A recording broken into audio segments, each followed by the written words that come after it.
Le mal doit être démasqué même au sein des forces de défense et de sécurité. 3 femmes, un lieutenant-colonel, 2 majors et 2 soldats de rang impliqués dans le ravitaillement des groupes armés en armes et munitions de guerre sont aux arrêts, explique le lieutenant Jules Ngongo, porte-parole de FARDC en Ituri. Nous avons certains éléments des forces armées, un autre groupe avec une femme qui sont tombés dans le filet de services de défense et de sécurité. L'histoire remonte un peu plus loin, où il y a eu des renseignements qu'il y a un groupe des officiers ou des éléments de forces armées impliqués dans la vente de munitions. 4 autres militaires en fuite sont recherchés. Ces éléments FARDC ont été dévoilés par Madame Solange Makoussi, chargée d'achat et des ventes d'armes. Celle-ci a été arrêtée le week-end sur la route Bambou-Kobu à Djougou, à la barrière du pont Nizi, lors du contrôle par les éléments du 312e bataillon voltigère avec plus de 700 munitions PKM, a dit le porte-parole des opérations militaires en Ituri. Ce présumé criminels sont appréhendés avec les engins roulants, facilitant l'acheminement des munitions vers l'ennemi. Le gouverneur militaire, le lieutenant général Luboya Kashamadjoni, a interpellé tout et chacun à cesser d'encourager le mal. Donc, mettons-nous ensemble,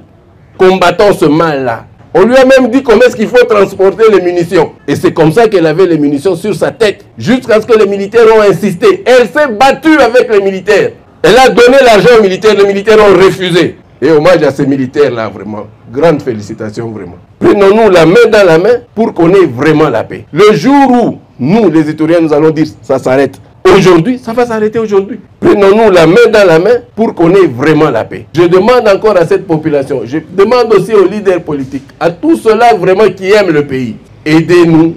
Pour qu'on termine, on en termine une fois pour toutes. Cette énième arrestation à cette période de l'état de siège vient répondre à la volonté manifeste du chef de l'État, Félix Antoine Tshisekedi Tshilombo, celle de mettre fin aux magouilles et pratiques d'antivaleurs qui minent les forces de défense et de sécurité. Ces militaires indisciplinés et leurs collaborateurs civils sont mis à la disposition de l'auditorat militaire où ils vont répondre de leurs actes.